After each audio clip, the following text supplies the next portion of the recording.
Hello, my name's Sadiq. Welcome to this edition of Keep It Locked. Okay, I'm here with my personal friend, my good friend, Kenza. To the rest of the world, Kenza Blanka. Thank you. Thanks for the invite. This feels very personal. It's and I think because you know me, you're going to grill me in this interview. Just a little bit. I mean, I feel nervous. In a long. Don't be nervous. Don't be nervous. Where do we start? Right. So initially, I knew you as Kenza. Yeah. Why the name change? So I just wanted to rebrand and reinvent myself because I didn't feel like before I was singing the right music. Okay. I've got like a unique voice. Yes, you do. This doesn't need an introduction. And I'm not making this voice up. I speak like this, just putting it out there. It's authentic to those critics. This is how she is. Yeah, so I just wanted to kind of have a change. Sat with our good mutual friend, Rat Raven. Shout out to Rat Raven. Cuthbert 80. Shout out to him as well. And we sat down and I was like, guys, I need a plan. Because contrary to belief, I didn't start doing music this year. I've been doing it for a long time now. My age for more than 10 years. More than 10 years, so we're a decade in. I've done hip hop, I've done drum and bass, I've done everything. And I was like, okay, I'm just bouncing around here, but my voice isn't the kind of voice that suits everything. I need to find my own style and my own thing. And I think that I was doing music to please everyone else and just with whatever was in fashion at the time, instead of being true to myself. And I only think you can get so far doing that, and that's why I was lost. So we had this meeting. My dad's from Casablanca, and we came up with this name, Kenza Blanka, which is a lot more bam in your face than just, definitely. There's Kenza. It's like, okay, it's different. And there's other artist called Kenza, I didn't even realise. Oh, okay. Fair enough. So Kenza Blanka it is. I like it. So, tell me how it all started for you.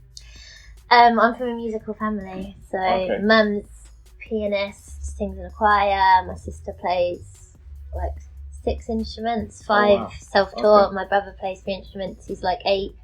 I feel ashamed. I don't really play any instruments very well. Just a bit of piano. You've got one of the best. I've got that's all I have. So it was kind of just introduced. It wasn't a thing. Everyone just did music in the house. So it wasn't like, I just feel like doing music, which I think is a nice thing about it. I wasn't looking at the TV like, I really want to be famous. I really want to sing. I really want to do this. I think. When did you actually first as much as music's always kind of been ingrained through the family, when did you realise that that's your thing, that's what you wanted to do? Straight away. I feel like it was 5 years old or something. My mum's got, it's crazy, she's got recordings of me on cassette. From way back then? From way back then. I don't do the viewers know what cassette is, they still remember that? Cassette. Showing my age. Wow, that doesn't know. It's, you used to put it into a stereo, right? Side A, side B. Wind it up with your pencil. There you go. Right now. Loosen it, hard times. And so she's got one of those cassettes of me, instead of singing London Bridge, rapping over it and doing all this stuff from I was about 4 years old or something. So that's when you know it's just in you. It's not a chosen thing. You just have it inside you. Because everything is a beat, everything's music, everything is melodic. When you first started out singing, at 5 years old, just singing, that's generally what you want to be. But when you started taking it seriously, you're doing shows, you're doing performances. When did all of that kind of... That was later. When you're a kid, before you get to your teens, you don't really have this self-conscious thing. Right. Or you don't really have any idea that there's any negativity in the world. There we go. So you just sing, you perform, you don't mind. And my mum used to put me on stages in restaurants, so she put me in theatre school and doing all this. So you've been performing from years, from years. And I did National Youth Music Theatre, I've done Sylvia Young, I've done all of that stuff. Okay. But I got to my teens and I had a hard time at school. Obviously, I grew up in Norfolk before I came to London when I was 17. Right. So it's predominantly kind of English area. Yeah. Being like that. And I stood out. Firstly, my hair is really big. My voice is nothing like anyone else's. And we're the only kind of ethnic people in the village. Right, so it was already, I stood out, so that caused problems at school. Okay. And then I'm like, okay, and I'm going to try and sing as well, and I just lost all the confidence around that time, and I just thought, okay, let me just songwrite. Because I knew I loved music and I knew I wanted to do it, but I was like, let me songwrite. So I actually did just songwriting for the next 6-7 years. I was never going to touch the stage. I lost it completely. The nerve is crazy. So you came to London at 17? 17. You came with family? You came No, with your I own? came with a friend. So I did college. My other passion is mental health. So I studied mental health. And my plan was to go to uni, which I did. Right. And it's a funny story, which no one really believes me ever. But go on. When I first moved to London when I was 17, I lived opposite Labyrinth and his family. And they were one of the producer. Yeah, and singer, and his whole family's musical, and Cheryl, his sister as well, sing. I think most of them sing. I lived opposite, and he was 12, 13 at the time because he's a lot younger than me. And I was actually going into their house. We made really good friends. I was like at their house quite a lot, and it was seeing them sing together, perform together, and follow them around to gigs and stuff like that made me actually want to get back into performance, but I still was too scared. Right. Yeah, and then I made friends with a producer and started to go to studio and be around that kind of circle, and that was with like Pro Green, Adam Deacon. There was like a group that they had at the time called Haunted House. Yeah, so I've seen like these people coming up, literally, which is amazing. And because it just, when it's so close to home, it just makes you have the passion and the drive to never give up. Right, and if you're seeing your friends progress, then there's no reason why. Because when you look on TV and you see Beyonce and they seem so far from you, away, so far-fetched, yeah. That's not going to be me. But yeah, so I saw these people, and then I joined Forest Gate College to do music and singing. Okay. And there was a Bayesian lady there called Joanne. And she wasn't nice with me. She was really like, you got the voice, now work at it. And she was the one who pushed me. Like, I owe it to her really, because I just wouldn't have done it. She pushed me. This is the Joanne. Yeah, she's a music teacher. Shout out Joanne. Yeah, literally, I owe it to her. And then I just started to go from studio to studio and recording. And then I met. And then you met myself. Was that at a live gig? It was, wasn't it? I can't forget that. That was at a live gig. I can't forget that. I do remember that. So when you first started out and you're on your own, like you were saying before, that it maybe took you a while to kind of like find yourself, find your own, what you're comfortable with and what you're comfortable doing. Yeah. When you first started out, what was the music you first like started doing? R&B, hip-hop, grime. Okay. Right. I used to jump on everyone's thing, so I was like obsessed with the garage and grime scene. So I was in the studio with like Rough Squad, jumping on choruses for them, Wiley stuff, just Get stuff. Like I was jumping on all of that stuff. I just was like, put me on the chorus. Yeah. But I spent a lot of time focusing on doing that and not really building my own brand. Right. I think that's probably one of the reasons it took me so long. Confidence, life, it's difficult to have the resilience to stay in the music industry, I think, sometimes. And the fact that you're still in it, what gives you that drive to keep pushing, keep striving forward? Yeah, so difficult, isn't it? I think when you love something so much, no matter what you do in life, something draws you back to it all the time. And I know that you can just ignore those messages, but at the end of the day, something always draws you back. So I had this album that I'd written. I think I remember singing you some of the songs, and it incorporated a bit of rap. And I was talking about a subject that was about, life's difficult. And people were like, you've got a baby voice, you need to stick to pop, sing about nice stuff. I was like, I don't really want to sing about nice stuff because I haven't had, that kind of... Life hasn't been smooth sailing. Exactly. Yeah. So I want to be real. And I was like, okay, you're going to rap with this baby voice and do a bit of this and that. And I was like, yeah, but I couldn't find the producer that really believed in it until I worked with Nutty P. And then... Nutty P? Yeah, he's a leggy in the game, so shout out to him. He recorded my first EP, so I owe him a lot. And we just vibed. He saw me performing at a live gig after I hadn't seen him for like 6 years, because you used to hear about Nutty a lot. Yeah, definitely. And we crossed paths, but actually it was at a live gig in Passing Clouds, which has been closed down now, which is annoying. That was an amazing live. Where was that? You went there. It's like all these hippies, just wild music. Oh yeah, they definitely like talking about the vibes. Yeah. Okay. So performing. You've been performing for a long time. I mean, generally, I can't ask how you feel, but when you step out on the stage, like how are you feeling? Do you still get nervous? No. Nah, not anymore. Because I think that's my thing.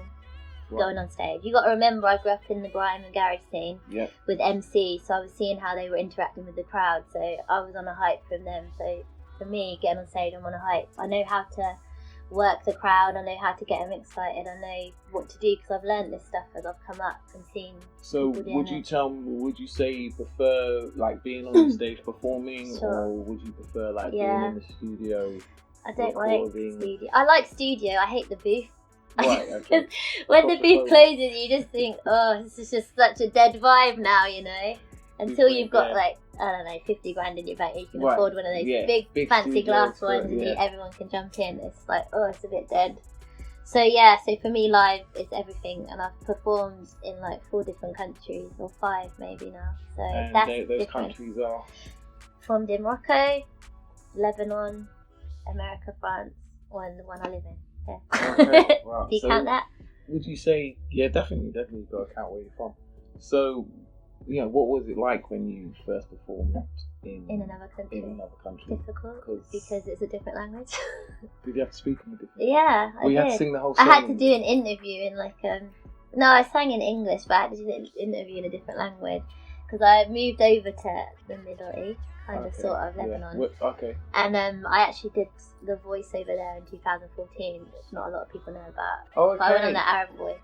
Oh, okay. So tell me how did Do you know why I did it? Because I thought no one would know me. Right. Yeah. And I thought, in another country. Yeah, and it doesn't get aired over here. So how did that?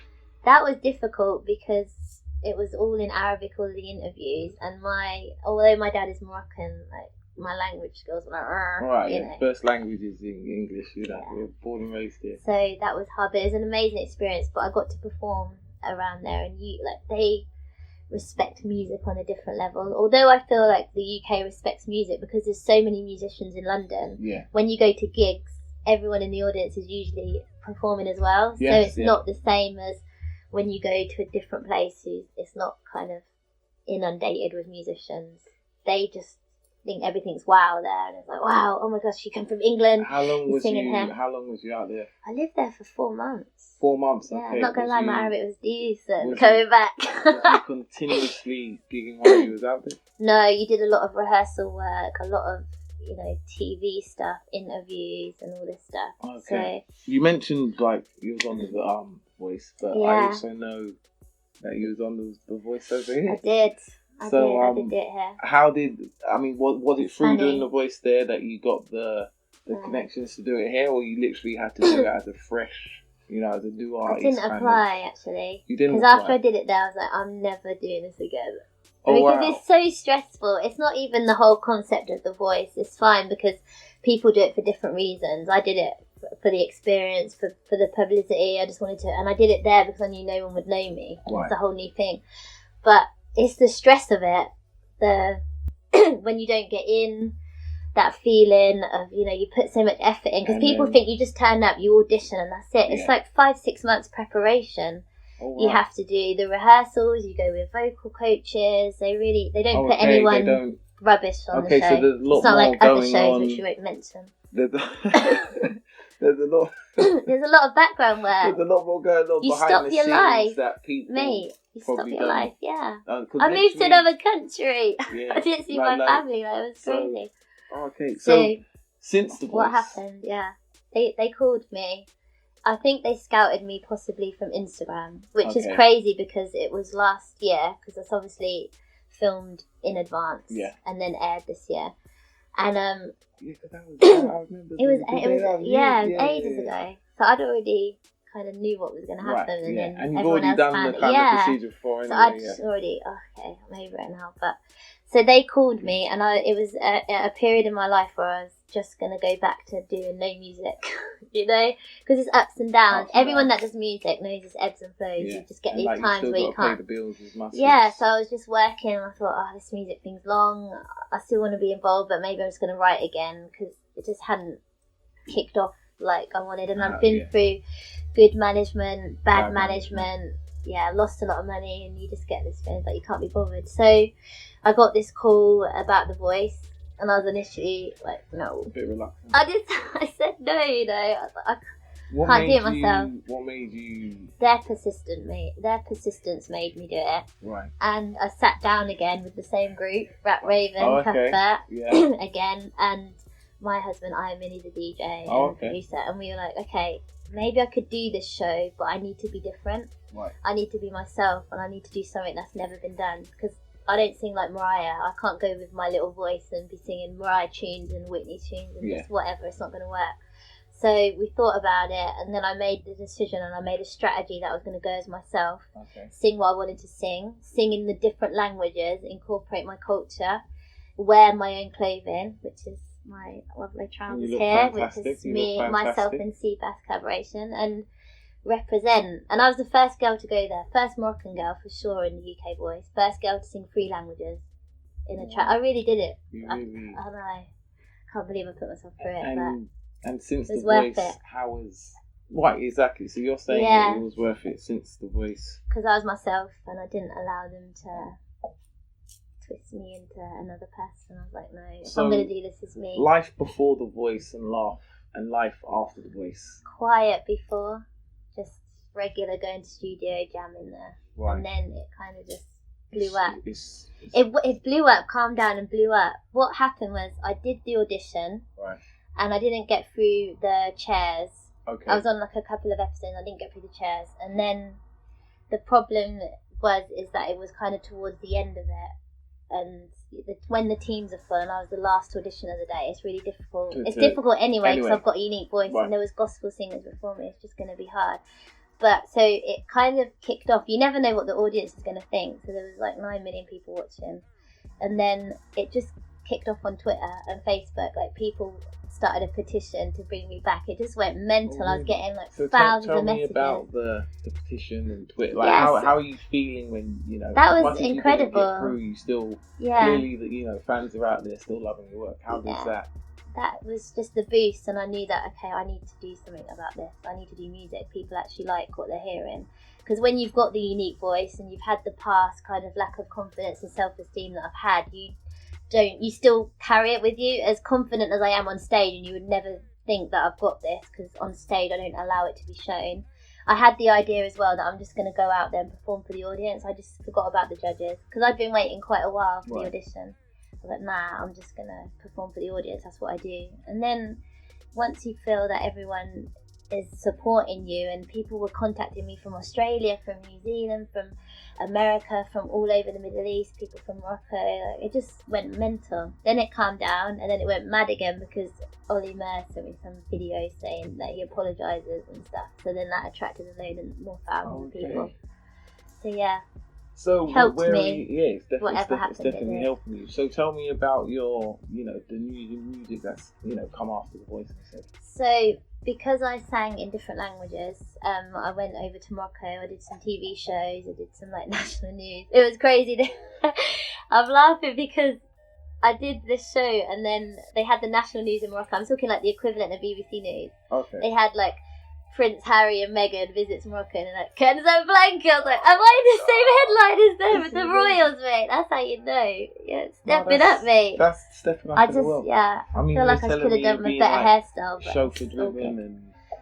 No, I'm still on the bus for that. You're still on the bus for that? What, in Morocco? Yeah, I caught the bus to the TV What, they're not studio. sending people to come and pick you up? Wasn't that fancy. No? What about now? I did the interview. Gigging and stuff. Yeah, so now I want to incorporate Afrobeat, Arabian kind of samples, and like Afro-Arabian kind of style, and up-tempo music. So music? Yeah, like definitely. I Am What I Am is out now, which is produced by Nutty. That's kind of an old school garage feel. And where can we hear YouTube, iTunes, all the them, online platforms. Let yeah, know where it's all. Google Kenza Blanka, and then I've got a few tunes out there, a few older R&B, hip hop ones as well. But my stuff I'm going to start releasing towards the end of the year. Oh, okay.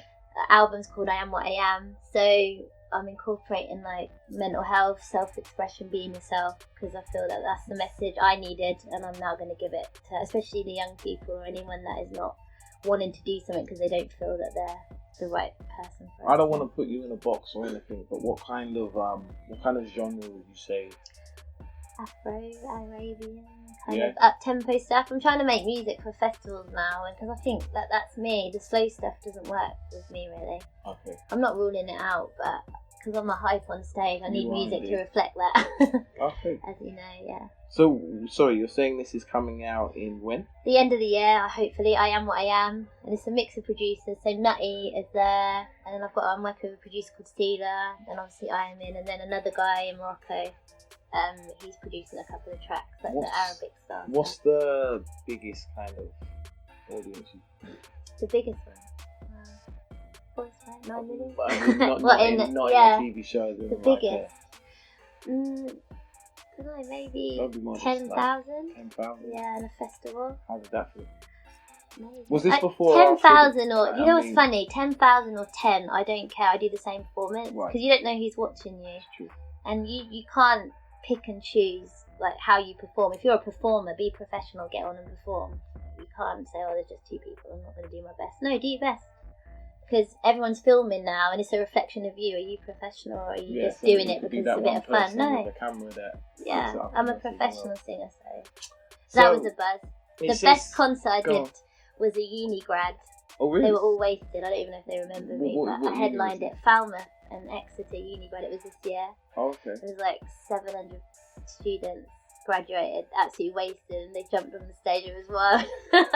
That was crazy. I was actually terrified, but yeah. Yeah, you did a good job. Tell me about because I also know recently you did TED Talks? Yeah, that was on the back of that show as well. Oh, okay, so fill me in on. That was in Morocco, so it was on resilience. I feel like they just looked through my Instagram, like, yeah, this girl knows a bit about failing and having to pick stuff up again. She'll be good. So they came to you for that? They invited me, yeah, because I think you have to have an invite for TED. Oh, okay. And then once you get an invite, then just go. I went over there, stayed for a few days, and just did the talk. It was amazing, actually. How long was the talk for?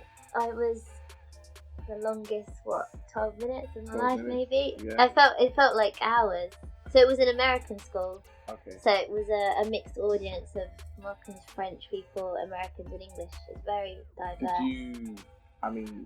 Did you already have written out what you was gonna say? Or I did practice it for a week, and then I put it away, and I just freestyled. I couldn't do it. I was too nervous because I know how to rock a stage and sing, but talking to young people about resilience, about a serious subject, you want to kind of encourage them, and you're trying to reach out and resonate with them. That's a different thing. You've got to have the right, and I'd never done it, and I didn't know if I had the skills.